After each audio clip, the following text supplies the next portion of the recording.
Great. Let's talk about other ways that you might be pitching your project verbally. There's lots of different formats. So we've focused so far on the live pitch in a room, but there can also be times where we have pitched in a smaller room to a group of 5 or 6 people. Often you'll have the opportunity to have a meeting with someone where they are expecting you to pitch. It has been previously determined you'll be pitching a story, and that'll be one-on-one in a room or through virtually. So all these things impact how you're going to structure your pitch and how you're going to engage with the audience that you are pitching to. Yeah, certainly like the way that you describe something to a room of 100 people is not applicable to a one-on-one meeting. You know, you're not going to be as maybe bombastic, and you're going to be a bit more intimate in the way that you're describing things. You're also probably not going to have a script in front of you if you're in a meeting. So that's where you really have to know the talking points, the story points, the beats, the answers, because you don't want to be in like a one-on-one and then you're like, wait, let me check my notes so I can answer your question, right? You want to look very kind of put together. But on a stage, it makes total sense to have some cue cards just to kind of keep you, reminding you what, you know, what order you're in. And there's so many different kinds of pitches that you really have to learn to be flexible, I think. So one of the things that we have is we have like versions of our log line or our story premise that are different, and we just have them in a document so that we can like practice knowing them. And sometimes, you know, you're just at a party and you, oh, hi, nice to meet you. What are you working on? You know, so this is not a formal pitch. This is just like 2 people getting to know each other, and this person wanted to know what you're about as a creator or a filmmaker or whatever, a person in the film industry that they might later get to know. So you're not going to dive into your formal pitch. You're just going to have this like one little sentence that you say, oh, I'm making a film about this, you know, and then, oh yeah, and this is where we are at in production, or, you know, maybe like a little detail like that. And then if that person then invites you to a more formal setting, that's where the place is that's appropriate to do that kind of thing. And I think we've done this a lot because we go to a lot of festivals and events where there are many opportunities to do this, like, it's a film about this.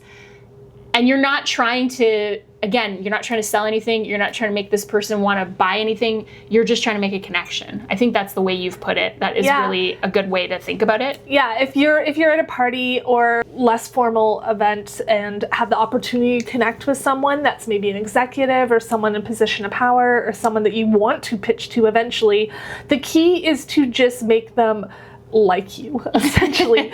Remember you and like you as someone that they might want to collaborate with. And then, you know, you build a little rapport, you then follow up and ask if you can do a more formal pitch. And I always I like take little notes on my phone. I make a note of maybe something we talked about. Maybe we talked about a beer we liked that we're drinking at the event, and breweries in the neighborhood. So I can follow up and add this personal detail, or someone's family, or they're going to go visit their mother after this, or something like that. So, you know, something that ties in, that makes it seem like, you know, that you are invested in building this relationship and remembering these details about them. That's a really good strategy. I feel like this is free advice that is really valuable, everybody. I think maybe the last version of pitching we could talk about is like video, because nowadays, a lot of pitch competitions, like the Crazy Eights, which is local here, and we have both done that, it starts with a video pitch. So it starts with you pitching to a camera.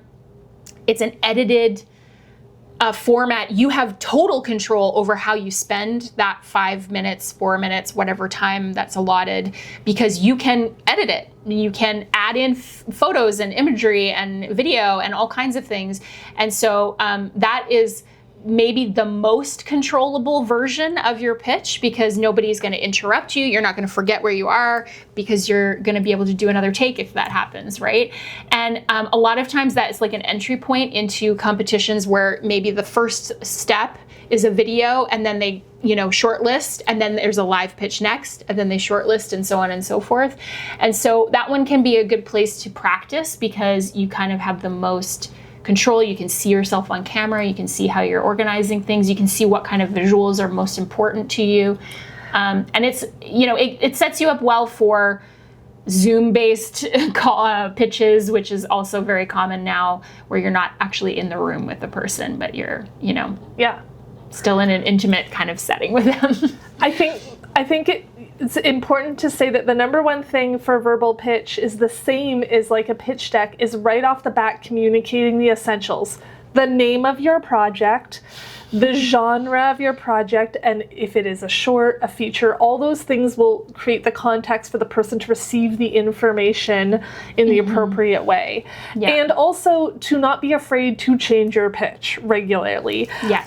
Every time I'm pitching and there's questions or there's confusion or there's something, I'll like shift the language for the next time. I'll make notes and kind of work it around, especially if you're attending a market or something of that nature where you're pitching over and over again throughout the weekend.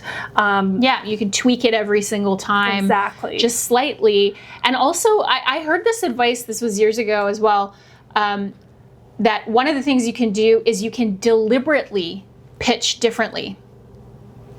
You meet somebody, you pitch a certain way. You meet somebody else, you pitch a different way to test what is working. Right? It's like, it's not for them. Again, it's not for them. It's for you. It's for you to kind of assess like what's working, which version had more questions, which version had more questions brought out of confusion versus interest, right? And that can help you like narrow in on, okay, this is like kind of the best way to say that. If I say it that way, it kind of gets confusing or it derails them off of the subject or the genre or something.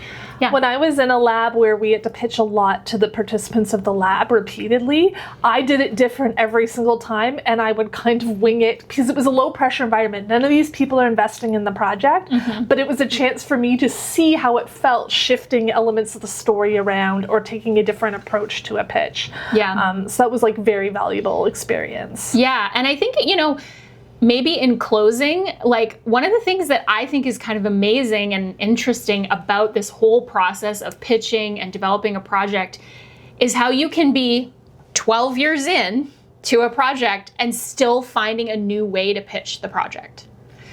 That's part of just knowing your piece, knowing your work, knowing what you're doing. You get to know it as you make it. So it's natural for things to shift and change. There are things that used to be in our pitch deck, we don't put them in there anymore because they're not relevant anymore, or we've realized there's a better way to do it. Same thing with pitching live. We've realized, maybe that's not as relevant as this is. And that's just, I think the nature is like your pitch is going to grow as the project grows. And to not be like afraid of that or think that it's contradictory in any way, like it's just the nature, I think, of developing a story. Yeah. And you're always going to have to pitch your project. Even when it's finished, you're going to have to pitch it. Yeah. And so you got to kind of lean into that process of the pitch evolving and getting better and better, hopefully, as you go along. Yeah. Yeah. It never ends. So you got to fall in love with it, basically. Yeah. All right. Well, thank you so much for joining us for this one, and we'll see you in the next video. Bye. Bye.